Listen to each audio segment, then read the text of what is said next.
So guys, onwards today start our spoken English course classes 2020।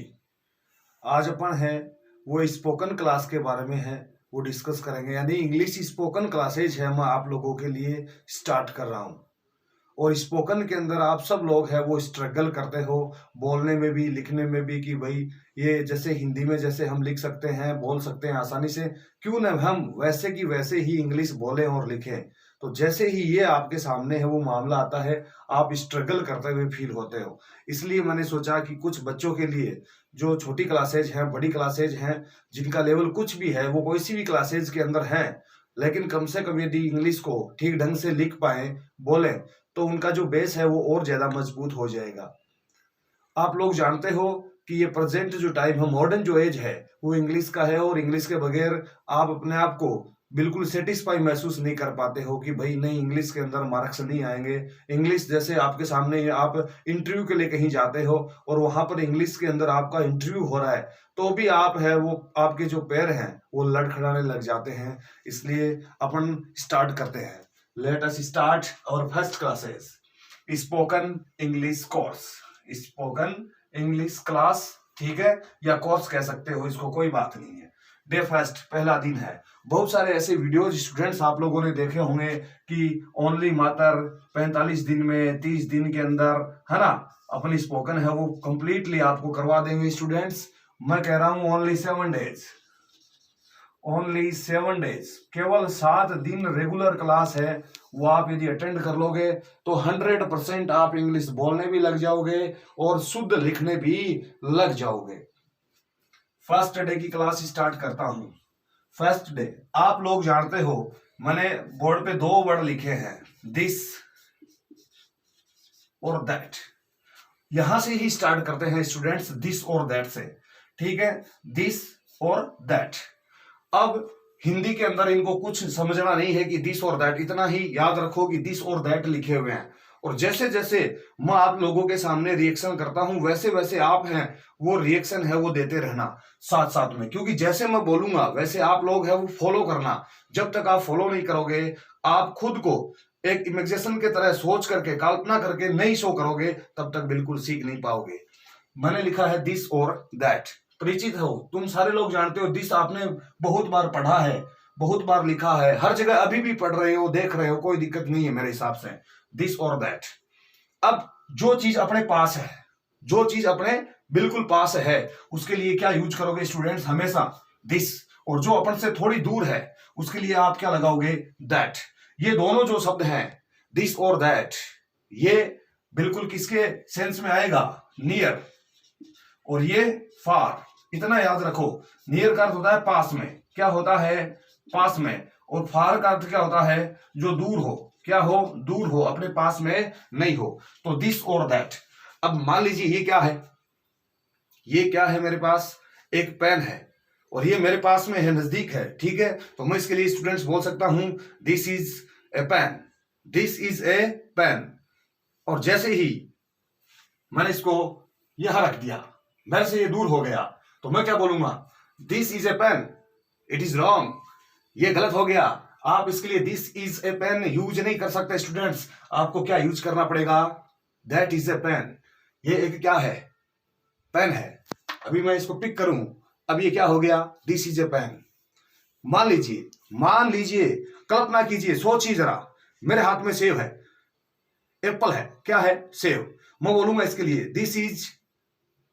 This is A Apple या an apple, N आएगा, this is an apple, ठीक है। ये दूर कर दिया थोड़ा सा, मेरे पास में नहीं है, दूर कर दिया, उधर है, रखा हुआ है कहीं, क्या बोलोगे, that is an apple. Okay, समझ में आ रहा होगा। अब कल्पना कीजिए जहां आप स्टडी कर रहे हो, जिस रूम में आप बैठे हो, आपके पास भी बहुत सी ऐसी थिंग्स होती हैं, वस्तुएं होती हैं, आर्टिकल्स होते हैं जो आपके बिल्कुल बगल में है, पास में है, आपके पास में है, तो बोल सकते हो उनके लिए this is book, this is a book. आपसे थोड़ी दूर है, कहीं कमरे में पड़ी है, दैट इज ए बुक। मान लीजिए आपके पास कोई दूसरी कोई आर्टिकल्स है, सामग्री है, खाने की कुछ वस्तु है, ठीक है, और वो सिंगुलर है, क्या है, एक है, उसके लिए क्या बोलोगे, दिस इज ए स्पून, ये एक चम्मच है और दूर पड़ी है कहीं, तो दैट इज ए स्पून। वो एक चम्मच है। ठीक है, बात समझ में आ गई। दिस से और दैट से कम से कम आप अपने रूम के अंदर जहां पढ़ रहे हो या सोचिए, जो चीजें आपके पास हैं उनके बारे में सोचिए। ठीक है, तो बहुत सी चीजें आप जैसे बोलोगे, लर्न करने का मतलब है आप खुद है वो क्रिएट कीजिए अपनी चीजों को और बोलिए। जैसे बहुत सी चीजें होती हैं, आपके पास एक बैग होता है और वो आपके पास में है, तो क्या बोलोगे? मेरे हाथ में, मान लीजिए एक थैला है, मानना है, कल्पना करना है कि मेरे हाथ में क्या है, एक बैग है, थैला है, तो दिस इज ए बैग।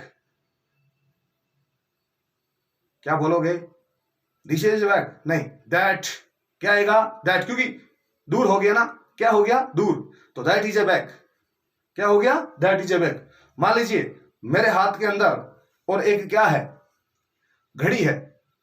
क्या है? घड़ी है। मानना है, कल्पना करनी, कल मानना है कि घड़ी है, मैं क्या बोलूंगा? This is A watch. आप बोलिए, अब आप लोग बोलिए, ये दिस है या दैट है? आराम से बोल दोगे, स्टूडेंट्स को दिक्कत नहीं है। क्या बोलोगे? That is a watch. अब ये सिंगुलर के अंदर यूज होते हैं दोनों, दिस और दैट। स्टूडेंट्स, दिस को आप प्लूरल बनाओगे तो ये बहुवचन के अंदर क्या बनेगा? दिस।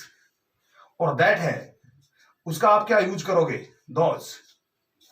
दीज और दोज। अब दिस के साथ आप आर नहीं लगा सकते, दैट के साथ आप आर यूज बिल्कुल नहीं कर सकते, क्योंकि ये दोनों वर्ड है वो सिंगुलर है, एक वचन है, इसके साथ इजी ही आएगा। अब मैं बोलूं कि बहुत सारे, मान लीजिए मेरे हाथ में बहुत सारे पेन हैं, यानी दो से एक से ज्यादा पेन है। कितने पेन हो गए स्टूडेंट्स? ये दो हो गए। कितने हो गए?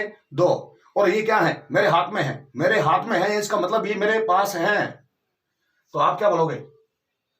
This are pens? It is wrong, ऐसा आप बोल नहीं सकते। आपको क्या यूज करना पड़ेगा? These are pens, these are pens. तो अब आप दैट के लिए, मैंने कहा दैट के लिए क्या यूज कर सकते हो? दोज। सेंटेंस बोलिए स्टूडेंट्स, ये क्या हो गया? दिस बोलोगे कि दैट, दीज बोलोगे कि दोज बोलोगे?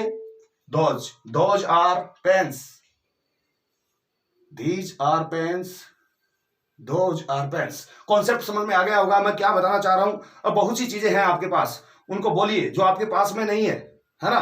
तो उसके लिए क्या बोलोगे? Those are books. किताबें उधर रखी हैं, मान लो कहीं कमरे में पड़ी हैं, तो क्या आएगा? Those are books. और आप उनको पास में लेकर के बैठे हो और अध्ययन कर रहे हो, बहुत सी किताबें अगल बगल में पड़ी हैं, तो क्या आएगा? These are books. मान लीजिए बहुत सारे सेब हैं, मान लीजिए मेरे हाथ में बहुत सारे क्या हैं? एप्पल्स हैं, सेब हैं, तो क्या आएगा?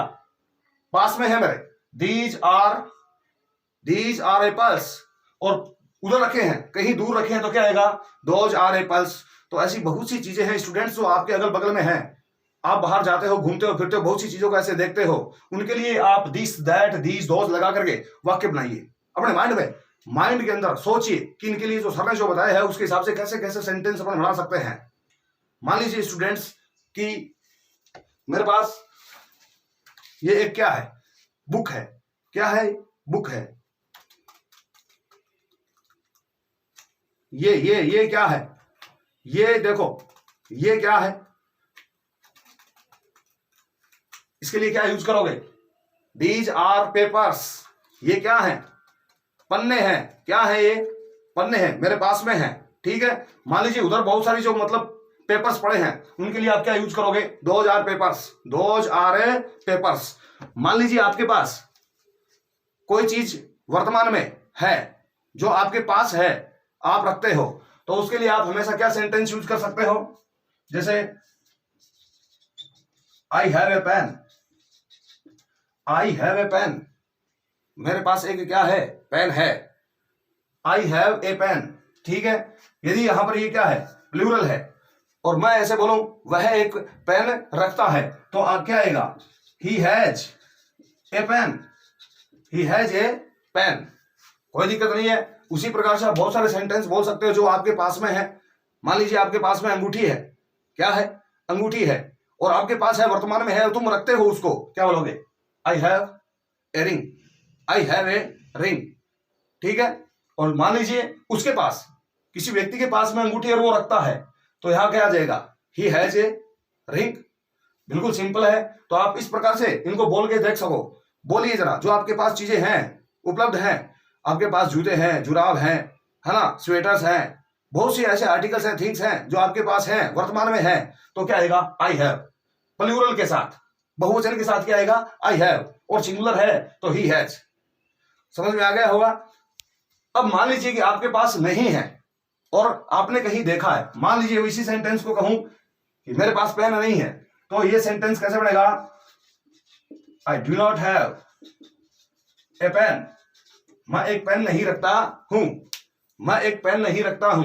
अब इसी सेंटेंस को मैं कहूं वह एक पेन नहीं रखता है, तो क्या आएगा? He does not have a pen, वह पेन नहीं रखता है। तो इस प्रकार से सिंपली अपन सेंटेंसेस को जैसे बोल करके देखते हैं, अपने माइंड से जैसे बनाओगे, दिस से, दैट से, दीज से, दो से, ये इसका क्या है? प्लूरल है। ये इसका क्या है? प्लूरल है। जो चीजें अपने पास हैं, ऑलरेडी हैं, अपन रख रहे हैं उनको, उनके लिए आप स्वयं जो हिंदी में सेंटेंस बनाओ। मान लीजिए कि आपके पास किताब है, मैं एक सेंटेंस बोल रहा हूं, मेरे पास एक किताब है, तो सेंटेंस क्या बनेगा? आई हैव ए बुक। मैं कहता हूं मेरे पास किताब नहीं है, मैं किताब नहीं रखता हूं, आई do not have a book. ठीक है। और यदि कोई व्यक्ति विशेष के लिए बात करेगी, उसके पास वो नहीं है, तो आ सकता है ही does not has a book. अब मान लीजिए पास्ट में जाएं, पास्ट में जाएं, भाई मेरे पास है, वो बचपन में एक पेन नहीं था, या मेरे पास बचपन में एक गाड़ी या कार नहीं थी, तो या बचपन में मेरे पास बाइक नहीं थी, तो सेंटेंस कैसे बनेगा? I did not, I did not have A bike in my childhood, in my childhood. बचपन में मेरे पास है, वो बाइक नहीं थी। तो डूडज है वो प्रेजेंट की है, और डिड क्या है? पास्ट की है। तो डिडंट हो गया, जहां डू डोंट हो रखा था वहां अब क्या हो गया? डिडंट। यानी मेरे पास वो चीजें हैं, वो बचपन में नहीं थी। अब बचपन में आपके पास क्या नहीं था, वो सोचिए जरा। बचपन में आपके पास क्या नहीं था, वो सारी चीजें हैं, वो आप इमेज कीजिए, कल्पना कीजिए, सोचिए, और उनसे सेंटेंस बनाइए। बैठे बैठे जैसे देख रहे हो, वीडियोस देख रहे हो, वैसे बैठे बैठे सेंटेंस बनाओ। पॉज कर सकते हो, रोक लीजिए इसको, और बैठे बैठे ऐसे थिंग्स है, आर्टिकल्स है, रूम में बहुत सारी चीजें हैं। जैसे मैं कहूंगा ये बल्ब है ना, वो मेरे से थोड़ा सा दूर है, तो मैं इसके लिए क्या करूं? डिश लगाऊं कि दैट लगाऊं? बिल्कुल आपको पता है अब क्या लगेगा, क्योंकि आपने ये सारी चीजें हैं वो आराम से लर्न की है, सीखी है। तो इस प्रकार से बहुत सी चीजें हैं आपके पास। आप सेंटेंसेस बनाइए, एक बुक निकालो और सेंटेंसेस बनाओ, कम से कम 5, 7, 10 ऐसे सेंटेंस बनाओ। जो चीजें आपके पास है उनके लिए सेंटेंसेस बनाओ, जो आपके पास पहले नहीं थी, बचपन में, पास्ट में नहीं थी, उनके लिए सेंटेंसेस बनाओ, आराम से बन जाएंगे।